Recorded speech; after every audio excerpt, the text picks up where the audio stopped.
असहिष्णुतार चरम पराकाष्ठा आज विरोधी दल पुणी थे देखी सबुठारु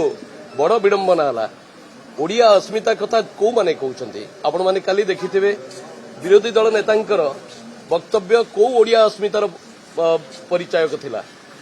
एवं आईन श्रृंखलार कथा कौ माने कहते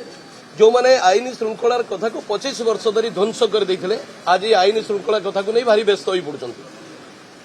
मोर प्रश्न कौटी आईन श्रृंखला थिला जेतबेले प्रताप जेना नारे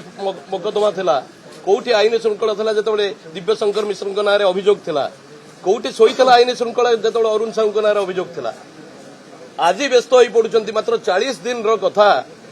ओडिया अस्मितार कथा कौ माने उठाउछंती जो माने ओडिया को कृतदास करिवार कथा कहउथिले जो माने रिमोट कंट्रोल रे अण ओडिया शासकों द्वारा परिचालित होउथिले आज से माने व्यस्त विब्रत होई पड़ी ओडिया अस्मितार कथा कहउछंती जोटा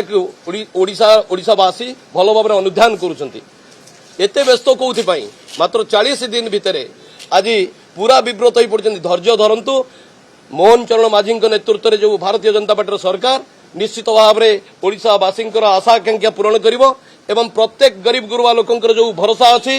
पूरा सामग्रिक भाव में एक विकसित ओडिशा करबा पई जो लक्ष्य अच्छी निश्चित भाव में पूरण हम एवं जो कथा को लेकर विरोधी दल एठी प्रश्न उठाउछंती आपण माने देखिथिबे सेही प्रश्न निजे विरोधी दल को आउ थे पचारंतु कौन करिसंती 25 वर्ष आज कोथि पई आसी कुंभीर कांदणा कांदुचंती। एइथि आज बारंबार प्रश्न काल को बातिल कले शून्य काल कथा रखि पारि थांते रेकर्ड होता तार उत्तर रखि थांते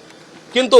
कौनसी प्रसंग को नहीं ठिकणा ढंगे विधानसभा उपस्थापित करिवार व्यवस्था अच्छी से व्यवस्था करंतु ना सबु प्रश्नर उत्तर रखा सरकार प्रस्तुत अच्छी विधानसभा न चलई दबार बाहाना ये बाहाना चलिब नहीं।